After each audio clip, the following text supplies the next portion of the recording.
My girlfriend cheated on me with my own brother. I found out and stayed silent. Until I gave them both a surprise they'll never forget. The look on their faces was priceless. It started like any other night. Quiet, normal, uneventful. She was lying on the couch, laughing at some stupid show, texting like usual. I didn't think much of it. Why would I? I trusted her. And I trusted him. My brother, my blood. That kind of trust doesn't come with warnings. It just exists. Blind, absolute, and dangerous. She left her phone on the kitchen counter when she went to the bathroom. Screen lit up. I didn't mean to look. I really didn't. But one notification caught my eye. It was from him. My brother. Last night was crazy. I still can't stop thinking about you. Everything in my chest went still. I picked up the phone, hands numb, and opened their thread. I wish I could say I was shocked, but part of me always knew. The way they joked around each other, whispered during family dinners, exchanged those lingering looks they thought I didn't notice. I'd brushed it off for months. Called myself paranoid, insecure. But there it was. Texts, photos. One voice note that made my stomach turn. They'd been sneaking around for weeks, maybe months, smiling in my face while stabbing me in the back. I put the phone down right where she left it. I didn't say a word when she came back. Just smiled.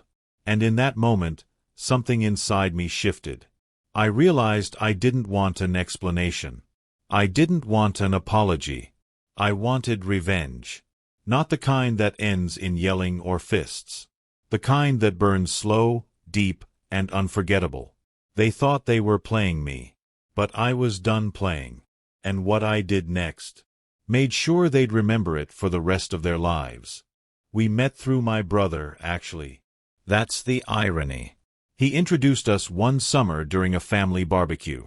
She was his friend's cousin. Bright eyes, easy smile, the kind of girl who lit up a room just by walking into it. I remember the first time she laughed at one of my dumb jokes. My brother nudged me, smirking, and said, "Looks like she's into you." I guess he wasn't wrong. Not at first. Things moved fast after that. Texts turned into late-night calls. Calls turned into dates. Before long, we were inseparable. She was the first girl I ever pictured building a future with, real future. Living together, marriage, maybe kids one day. She'd sleep over at my place more than her own. Wore my shirts. Made playlists for us. Told me I made her feel safe. And my brother? He was always around. He'd stop by after work, play video games with me, hang out with both of us like we were some happy little trio. I never saw it then, but looking back, it was always just a little too comfortable. The way she laughed extra hard at his jokes. How he'd touch her arm when he talked to her.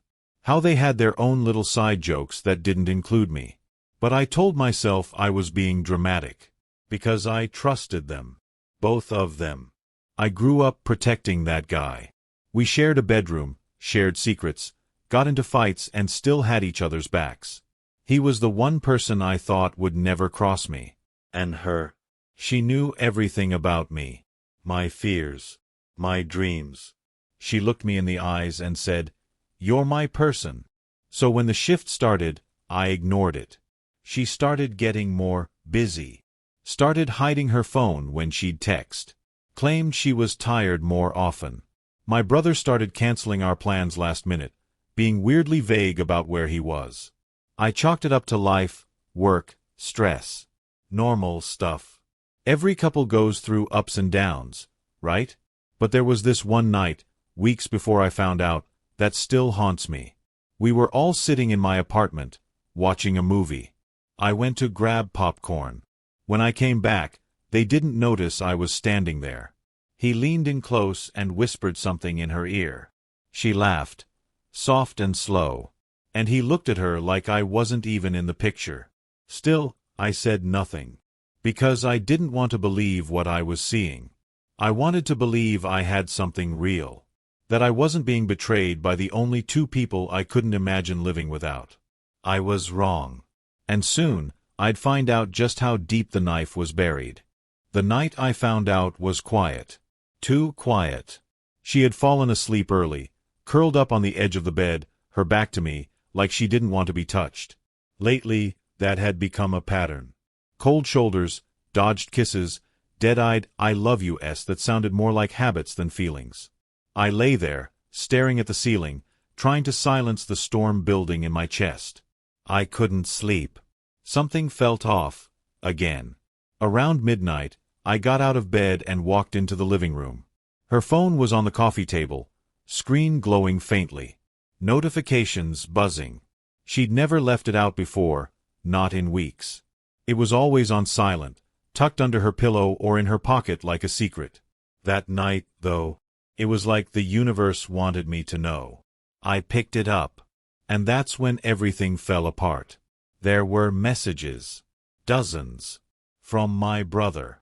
My actual blood. Jokes, memes, photos, some harmless, others not so much. Then I saw it. A selfie of her, in my hoodie, with the caption, "Wish you were here," instead face blowing a kiss. I couldn't breathe. I kept scrolling, reading messages between them about nights they'd almost gotten caught, about how he doesn't suspect a thing, about how it's just easier this way. They weren't sorry. They weren't hiding it because they felt bad. They were hiding it because they enjoyed the thrill. It wasn't a drunken mistake. It was an affair. An ongoing betrayal. I sat down, stared at the screen. Everything blurred. And then something in me flipped. I didn't rage. I didn't scream. I didn't throw the phone or wake her up or call my brother. I smiled. Because in that moment, I realized I had all the power. They thought I was blind. They thought they were smarter than me. They thought I'd never find out. But I had. And I wasn't going to waste a single breath on a confrontation. I wasn't going to yell or cry or give them the satisfaction of seeing me broken. No. I was going to end this on my terms. Quietly. Coldly. Permanently. That night, I started planning. I emailed my landlord. Drafted a lease transfer request in her name. Called the credit card company and prepared to shut down her access to our shared account. I backed up every file I needed, started collecting my things, and booked a temporary rental across town. I didn't touch her. I didn't even wake her. She lay there sleeping peacefully while I dismantled the life we built, piece by piece, move by move. By sunrise, the plan was in motion, and they had no idea. But they would. Because I wasn't going to explode.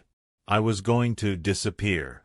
And when I was done, they'd know exactly what it feels like to be left behind by someone who had every reason to destroy them, and chose silence instead. I spent the next few days preparing every detail like I was planning a heist. I wasn't just leaving, I was erasing myself. First, I transferred the lease. Quietly. Smoothly. She had signed the co-tenant agreement months ago, back when she said, "This place feels like home." Now it was all hers. The rent, the utilities, the responsibility. I made sure the landlord updated everything officially and mailed the paperwork to her name only. Then I opened our shared bank app. Well, technically it was my account that I had added her to, and removed her access. She'd used my card to grab groceries, or handle small stuff, for months. Cancelled. Just like that. I started packing late at night, while she was asleep or at work. I kept it light, just essentials. My clothes, my laptop, my documents, anything I had paid for myself. Left the rest. I didn't want a single argument later about what belonged to who. I didn't need stuff, I needed a clean exit. She had no clue. None. She'd come home and complain about her day, scroll on her phone while lying across my lap like nothing was wrong. Still kissing me goodnight. Still calling me babe. I'd watch her smile and wonder how many of those smiles were meant for him. The hardest part? Pretending. Pretending I didn't know. Pretending I wasn't broken. Pretending I wasn't already gone inside. But I needed it. Because when I left, I wanted it to hit hard. I wanted them to walk into the silence I'd leave behind and feel it echo. I scheduled my move for a Friday. She always worked late on Fridays. My brother had told me once that Fridays were their safe nights. I wondered if she'd end up at his place that evening, thinking I was home, thinking I was clueless. That was the day I left the keys on the counter. Apartment empty. Her name on the lease. My stuff gone. But I wasn't done yet. Before I walked out, I placed a little envelope on the kitchen table. Inside, printed screenshots of their messages. Not all of them. Just enough. Just the ones that showed the "I miss your lips" and "let's be careful" and "he'll never find out" lines. Taped to the front. You were wrong. I posted one thing that night. One single post on my socials. A photo of me, smiling, holding a coffee mug in my new apartment, standing next to a stack of moving boxes. Caption: Sometimes peace is louder than revenge. The comments flooded in. People noticed she wasn't tagged. That my relationship status had changed. That I looked free. I didn't block her. I wanted her to see it. And she did. Because 2 hours later, my phone lit up. 10 missed calls. 3 texts. 1 voicemail. From her. But I didn't listen to it. Because by then, I was already gone. The calls kept coming all night. First her. Then my brother. Then both. Over and over. Voicemails. Missed calls. Messages so long the preview on my lock screen couldn't even show them fully. I didn't open a single one. She had come home to an empty apartment. No warning. No fight. Just a gone. The couch we used to curl up on? Half the cushions missing, mine. The closet? His and hers, now just hers. All my stuff? Vanished. Except the envelope on the table with those printed screenshots. The proof. I can only imagine the look on her face when she opened it. Because right after that, the panic started. Please, can we talk? I didn't mean for it to happen like this. It was just a mistake. Please, let me explain. And from him. Bro, let's not do anything crazy. Crazy. I didn't scream. I didn't show up at his door. I didn't punch him in the face, like part of me once wanted to. What I did was calculated. Final. And that's what scared them. Because people expect drama. They expect yelling, tears, rage.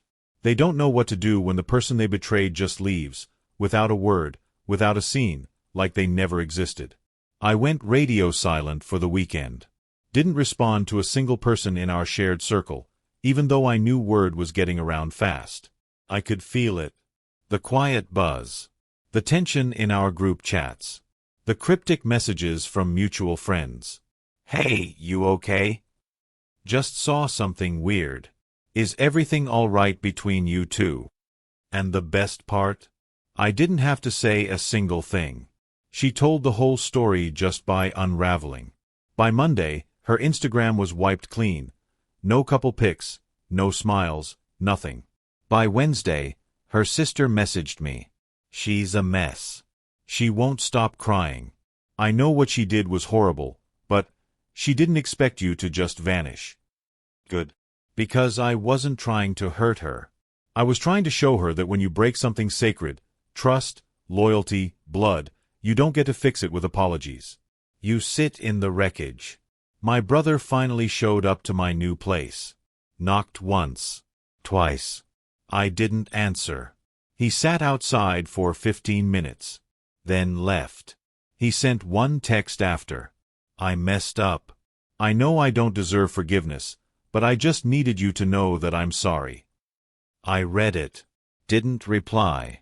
Because forgiveness isn't owed just because someone feels bad. And family. Family doesn't stab you in the back and then ask to be called brother again. I gave them both what they gave me. Nothing. Weeks passed. And the silence stayed. No more calls. No more texts.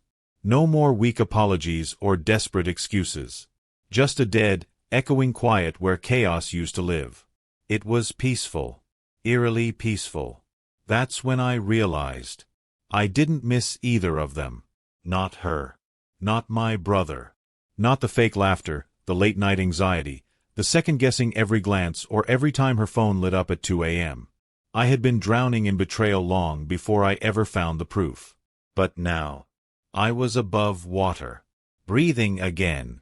And I wasn't about to go back under for people who couldn't even hold their loyalty together for 2 years. I moved forward fast. Found a new apartment. Started seeing a girl I met at a bookstore. Yeah, cliché, but real. She didn't play games. Didn't give off that "I've got a secret" vibe. She asked questions. Listened. And most importantly, she never once made me feel like I had to compete with someone else for her attention. My friends told me things here and there, how my brother had started isolating himself, how she had tried to date someone new but couldn't stop talking about me. I just nodded. Let them talk. It didn't matter anymore. One day, I passed them both, accidentally, at a cafe near my new place. They didn't see me. She looked pale, worn out. He looked small, like a man carrying guilt that had finally sunk its claws in. And for a moment, I felt nothing. No rage. No sadness. Not even satisfaction. Just nothing. Because I was done. Done letting betrayal define me. Done letting their choices hurt me. Done proving anything to anyone. The best revenge I ever gave them was not the screenshots. Not the lease transfer. Not the cold, clean exit. It was the life I built after them, a life they'd never get to be a part of. They taught me one thing, though. That sometimes, silence isn't weakness. It's power. It's knowing that the people who lied, cheated, and laughed behind your back now have to live with the echo of the door you closed and never reopened. And trust me, that echo? It haunts louder than any scream ever could.